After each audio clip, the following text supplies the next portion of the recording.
The rehearsal room. Clapton challenging Jimi. Anyone can play fast. Play it slow. Jimi touched the guitar. Clapton's face froze. London. Winter 1967. A basement rehearsal space on Denmark Street. 4 walls. 2 amplifiers. Wooden floor scattered with cables. Window light cutting through cigarette smoke. 6 people in the room. Musicians. Hangers-on. The kind of people who drift through studios in the late afternoon, waiting for something to happen. Eric Clapton stood near the far wall, his Gibson Les Paul hanging from his shoulder. He'd been playing for 20 minutes, fluid runs, technical precision, the kind of playing that had earned him the "Clapton is God" graffiti across London. His fingers moved with practiced confidence. He knew he was good. Everyone knew he was good. Jimi Hendrix sat on a wooden stool near the window, his Stratocaster resting across his lap. He hadn't played yet. Hadn't been asked?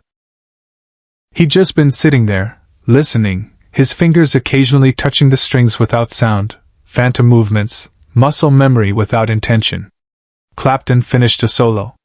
Lowered his guitar slightly. Looked at Jimi. "You've been quiet," Clapton said. Not hostile. Just observing. Jimi nodded. Didn't speak. "Want to play something?" Clapton asked. The room shifted. Not dramatically. Just a subtle change in attention. Everyone turned slightly toward Jimi. "Sure," Jimi said quietly. Clapton unplugged his guitar and gestured toward his amplifier.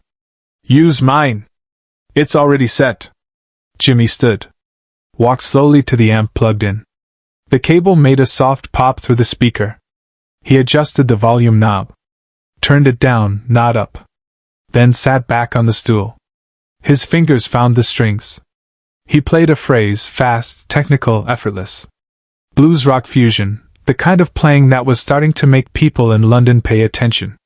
The notes cascaded perfectly. No mistakes. No hesitation. He stopped. Looked at Clapton. Clapton's expression hadn't changed. But something in his posture had. A slight stiffening. The unconscious recognition that happens when one master watches another. "Anyone can play fast," Clapton said. His voice was level. Not dismissive. Not aggressive. Just stating a fact. "Play it slow." Hendrix didn't raise his voice. He never needed to. The room went silent. Jimi looked down at his guitar. His left hand moved to the fretboard. His right hand lifted the pick. And then he played one note. Slow. So slow that the attack of the pick was audible, the tiny scrape of plastic against wound steel. The note bloomed. Sustained. Vibrato so controlled it felt like breath. The note lived. Changed color. Spoke. Then bent. Not quickly. Gradually. A half-step rise that took 3 seconds. The pitch climbed like something physical, something you could touch. He held it there. At the top of the bend. The string trembling under his finger. The amplifier adding its own voice. Tube compression, harmonic distortion, the sound filling the small room until there was nothing else. Then he released. Slowly. The pitch descended. The note returned to its starting place. Settled. Faded. 5 seconds. One note. Complete control. Clapton's hands had dropped from his guitar. He wasn't aware of it. His arms hung at his sides. His mouth slightly open. Eyes fixed on Jimi's left hand. Jimi played another note. Different string. Same impossible slowness. Same complete mastery of time and tone. The note sang. Cried. Existed fully before disappearing. No one in the room moved. Jimi played 4 more notes. Each one a universe. Each one demonstrating something that couldn't be taught, the ability to make time stop. To make a single note contain everything a solo would normally require. Then he stopped. Placed his right hand flat against the strings. Silencing them. The room held its breath. Clapton stood there, his guitar hanging uselessly from his shoulder. His face had changed. Not anger. Not jealousy. Something deeper. The look of someone who just realized that the ceiling they'd been reaching for was actually a floor. "Jesus!" someone whispered from the corner. Jimi unplugged. Quietly. Carefully wound the cable and placed it on top of the amplifier. Walked back to his stool by the window. Sat down. Said nothing. Clapton stared at his own guitar. At his hands. At the instrument that had been an extension of his identity for a decade. "How did you?" Clapton's voice was rough. He cleared his throat.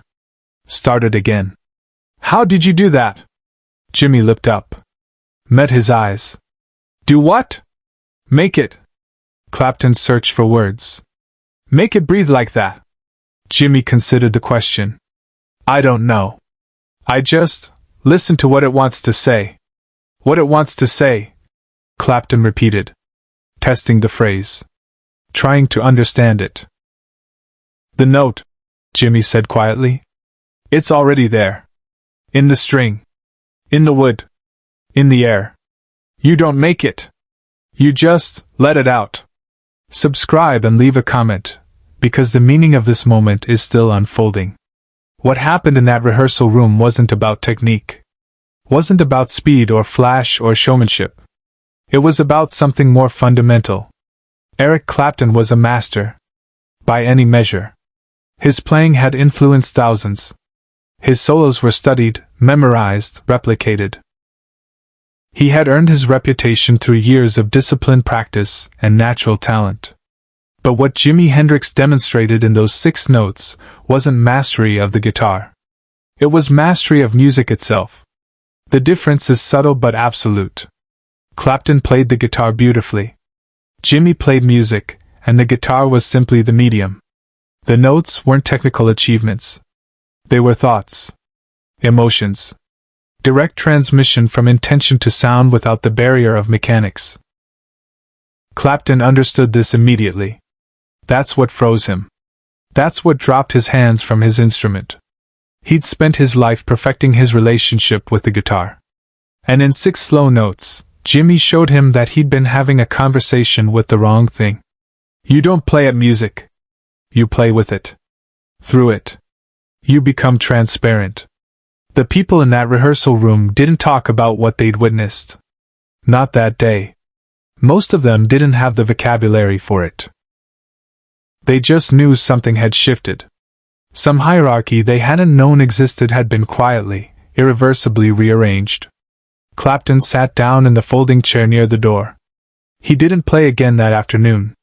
Just sat there, his guitar resting against his leg, watching Jimi talk quietly with someone about amplifier settings. After about an hour, people started leaving. The session had ended without anyone officially ending it. Just a gradual drift toward the door. Clapton was one of the last to leave. He stood, picked up his guitar case, walked toward the exit. At the door, he stopped. Turned back. Jimi was still sitting on his stool by the window, his Stratocaster unplugged, resting across his lap. He was looking out the window at the London afternoon, grey light, bare trees, the city going about its business unaware of what had just happened in this basement. "Jimi," Clapton said. Jimi turned. "Thank you," Clapton said quietly. Jimi nodded. A small smile. "For what?" Clapton held his gaze for a moment. Then said, "For showing me I've still got work to do." He left. In that quiet moment, Hendrix did something no one expected. Later that evening, Jimi sat alone in his flat in Mayfair. The Stratocaster lay on the bed beside him. He wasn't playing it. Just looking at it. People thought the guitar was his voice. They were wrong. The guitar was his silence. The thing that let him stop talking and start saying. He'd grown up watching people prove themselves. Musicians competing. Egos clashing. Everyone trying to be the fastest, the loudest, the most impressive. He'd never understood it. Music wasn't a competition. It was a conversation. And in a conversation, the person who listens speaks the loudest. That's what he'd done in the rehearsal room. He'd listened. To the space. To the silence. To what the single note needed to be. And he'd let it be that. Clapton was a great guitarist. Maybe one of the greatest. But he was still playing to people. Trying to impress. Trying to prove. There was nothing wrong with that. But it put a ceiling on what the music could be. Jimi didn't play to people. He played for the music. Let it use him. Let it move through him without his ego getting in the way. That's what Clapton had heard in those 6 notes. Not superior technique. Superior surrender. What followed stayed with everyone in the room, long after the last note faded. Months later, someone asked Clapton about that afternoon. About what it was like to hear Jimi play up close. Clapton was quiet for a long time. Then he said, "He didn't play faster than me. He didn't play more notes. He played slower. And somehow that was more devastating than anything I'd ever heard." The person asking didn't understand. Devastating how? Clapton thought about it. It showed me that I'd been having the wrong conversation. I'd been talking to the guitar. Jimi was talking to God. And he was using the guitar as a telephone.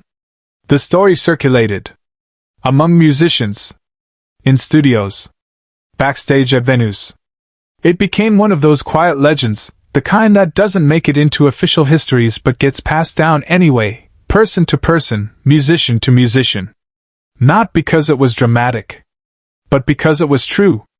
Years later, after Jimi was gone, Clapton was asked what he'd learned from him. Clapton picked up his guitar. Played one note. Slow. Let it sustain. Let it breathe. This, he said. One note. Complete. That was the lesson. That was the gift. Not how to play faster. Not how to play flashier. How to play less and say more.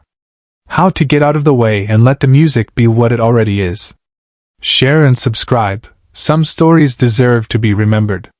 The wooden stool from that rehearsal room still exists. It's in a small studio in Camden now. Different owner. Different musicians. Different era. But sometimes, late at night, when a young guitarist sits down and tries to prove something, tries to play faster, louder, more impressively, the older musicians in the room tell them a story. About a winter afternoon in 1967. About Eric Clapton and Jimi Hendrix. About 6 notes that changed everything. And then they say, "Stop trying to impress the guitar. Let it impress you." That's mastery. Not domination. Collaboration. Not, "Look what I can do." But, "Listen to what this can be." Jimi Hendrix understood that. In the basement. In the silence. In the space between the notes. And everyone who heard those 6 slow notes that afternoon carried that understanding with them for the rest of their lives. Some lessons aren't taught. They're witnessed. The guitar Jimi played that afternoon, the Stratocaster he'd brought to the rehearsal room, wasn't special. Wasn't vintage. Wasn't modified. Just a working instrument. Standard pickups. Factory settings. But in his hands it became something else. Not because of the gear. Because of the surrender. There's a photograph from that winter. Not from the rehearsal room, no one thought to document that afternoon. But from a session 2 weeks later. Jimi sitting on a stool, guitar across his lap, eyes closed. The same posture. The same stillness. Someone who was in that Denmark Street basement saw the photo years later and said, "That's the position. That's how he sat when he played those 6 notes." The photo hangs in a studio in Los Angeles now. Young guitarists see it. They don't know the story. They just see a man sitting with a guitar. Peaceful. Unhurried. They try to copy the posture. The hand position. The angle of the guitar. They miss the point. It wasn't about how he sat. It was about how he listened. Eric Clapton never spoke publicly about that afternoon in detail. But his playing changed after. Fewer notes. More space. More attention to tone and sustain. The influence is subtle. You have to know his work intimately to hear it. But it's there. In 1970, someone asked him about the "Clapton is God" graffiti that still appeared around London. He laughed. Shook his head. "If I was God," he said, "I would have made those 6 notes Jimi played. But I can't. I can only try to remember what they sounded like." That's the difference between talent and genius. Talent can be developed. Genius reminds you that some things can only be witnessed, never replicated. The rehearsal room is gone now. Demolished in the 1980s. Turned into offices. Then luxury flats. The current residents don't know what happened in that space. Don't know that a musical religion was quietly born there on a winter afternoon. But the 6 notes exist. Not in recordings, no tape was rolling. They exist in memory. In the minds of the 6 people who heard them. In the story they told others. In the way those others changed their own playing. That's how mastery spreads. Not through media. Through lineage. Witness to student. Master to apprentice. Moment to eternity. Jimi Hendrix played 6 slow notes in a basement in 1967. And decades later, guitarists around the world are still trying to understand what those notes meant. The answer is simple and impossible. They meant exactly what they were. Nothing more. Nothing less. Just sound, given space to be complete.